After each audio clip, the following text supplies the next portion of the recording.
Art of living का 45 art of number तो ലിവിങ്ങിന് है 45 45 वर्ष വർഷം. का।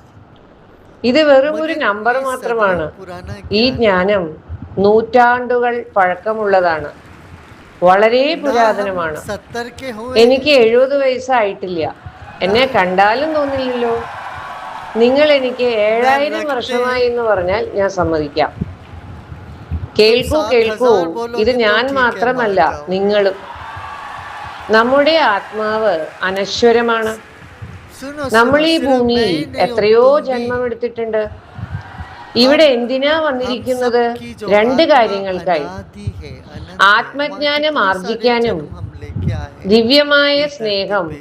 എല്ലാവരുമായി आए क्यों? പങ്കുവെക്കാനും. दो बात के लिए। ഓരോ ये തവണയും നമ്മൾ ज्ञान ശരീരം हासिल വിടുമ്പോൾ करो और നമ്മുടെ प्रेम മുമ്പിൽ बांटो।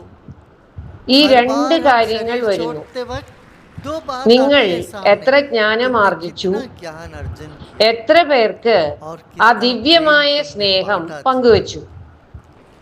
ഇവിടുന്ന് കൊണ്ടുപോകുവാനായിട്ട് ഒന്നും यहाँ से തന്നെ ले ഇല്ല. जाने के लिए तो कुछ है नहीं, നമ്മൾ देने के മറ്റുള്ളവർക്ക് लिए आते हैं। और क्या देंगे? കൊടുക്കുവാൻ यही വേണ്ടിയിട്ടാണ് की वस्तु വന്നിട്ടുള്ളത്. यहाँ देने में क्या बात? നമ്മൾ नहीं, എന്താണ് കൊടുക്കുക? जो वस्तु तुम्हारी है वो क्या है? प्रेम, ഇവിടത്തെ വസ്തു തന്നെ കൊടുക്കുന്നതിൽ അർത്ഥമില്ലല്ലോ. आत्मीयता, മാത്രമല്ല आत्मीयता ഒന്നും को തന്നെ आप കൊടുക്കാനുമില്ല. प्रसार करो, प्रकाश നിങ്ങളുടെ प्रकाश സ്വന്തമാണെന്ന് मिलेगा। ये പറയുന്ന भी कोई വസ്തു कृत्य എന്താണ്? नहीं, करने की काम സ്നേഹം, नहीं है ये। ആത്മീയത.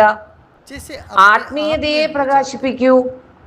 ഇത് जैसे आप आए ഒരു दुनिया में പ്രക്രിയയല്ല. एक खिलता നിങ്ങൾ हुआ, हंसता നിങ്ങളിൽ हुआ തന്നെ അധിഷ്ഠിതമായിട്ടിരിക്കൂ. शिशु, നിങ്ങൾ बच्चे को എങ്ങനെയാണോ देखिए, शिशु ഈ को देखिए, ഭൂമിയിലേക്ക് उसके വന്നത്, शरीर के रोम रोम से, വളരെ कण कण से ശോഭയുള്ള आनंद का ചിരിക്കുന്ന प्रस्फुरण ഒരു ശിശുവായിട്ട്. दिखता है।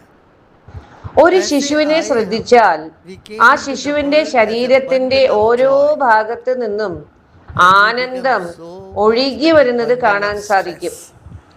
നമ്മൾ ഈ उससे ഭൂമിയിൽ हट के സന്തോഷത്തിന്റെ ഊർജവുമായിട്ടാണ് വന്നത്. बांटे सब जगह। എന്നിട്ടോ പിന്നെ आनंद നമ്മൾ रहे। സംഘർഷത്തിന്റെ ഒരു കൂട്ടമായി മാറുകയും ചെയ്തു. कब नहीं आए बताओ?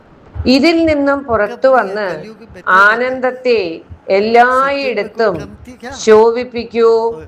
कुछ हरी हरी बोलोगे എപ്പോഴും तो कुछ സന്തോഷത്തിലിരിക്കൂ. ऐसे कोई भजन गाते ജീവിതത്തിൽ तो उसमें പ്രശ്നങ്ങൾ ഉണ്ടാകും. हिरण्यकशिपु आ जाते हैं। എപ്പോഴാണ് उनका एक अलग പ്രശ്നങ്ങൾ होता है। ഇല്ലാതിരുന്നിട്ടുള്ളത്? कम से कम कलयुग में ऐसी कोई हरकत കലിയുഗം नहीं है। എത്രയോ ഭേദമാണ്. माने സത്യയുഗത്തിൽ हर युग अच्छा है, ഹരി कलयुग ഹരി में എന്ന कुछ ना ഭജന कुछ है। പാടിയാൽ ഹിരണ്യാക്ഷനും इस युग ഹിരണ്യകശിപുവും में आप അവരുടെ सरलतापूर्वक, ആളുകളുമായി सहज എത്തുമായിരുന്നു. എന്നിട്ട് ആളുകളെ ഉപദ്രവിക്കുകയും ചെയ്യും. കലിയുഗത്തിൽ ഇങ്ങനെയൊന്നുമില്ലല്ലോ. എല്ലാ യുഗവും നല്ലതാണ്.